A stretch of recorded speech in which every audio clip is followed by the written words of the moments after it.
అన్నపూర్ణ భోజనం hotel and catering.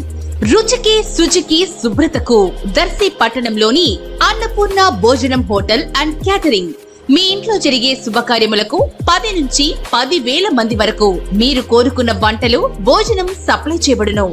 Annapurna hotel భోజనం దర్శి ప్రాంత ప్రజలకి మంచి రుచికరమైన భోజనం అందించాలని దృఢ సంకల్పంతో ఏర్పాటు చేయడం జరిగింది. మా వద్ద కాకినాడ, విజయవాడ, తెనాలి మాస్టర్ చే మీకు నచ్చిన విధంగా భోజనం సప్లై చేయడం జరుగుతుంది. ప్రొపరేటర్ యాదగిరి వాసునాయుడు. మా అడ్రస్ అన్నపూర్ణ భోజనం హోటల్ అండ్ క్యాటరింగ్, రామాలయం గుడి ప్రక్కన, అద్దంకి రోడ్డు, దర్శి. సెల్ 9985738249. మన దర్శి వార్తలు ప్రేక్షకులకు నమస్కారం.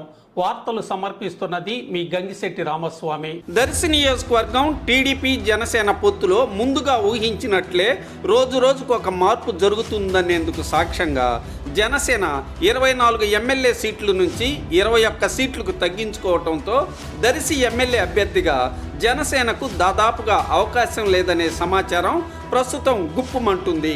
టీడీపీకే దర్శి స్థానం దాదాపుగా కేటాయింపు జరగనున్నట్లు కొత్త సమాచారం విశ్వసనీయంగా వినిపిస్తుంది. ఇది ఇలా ఉంటే దర్శి నుంచి జనసేన తరపున టికెట్ సాధించి పోటీ చేయవచ్చునని అందరూ భావిస్తున్నటువంటి ఒక మాజీ మంత్రి పోటీ చేసే అవకాశం లేదని తెలిసింది.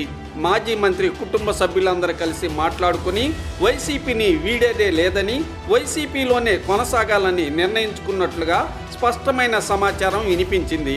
ఊహాగానాలకు తెరపడింది.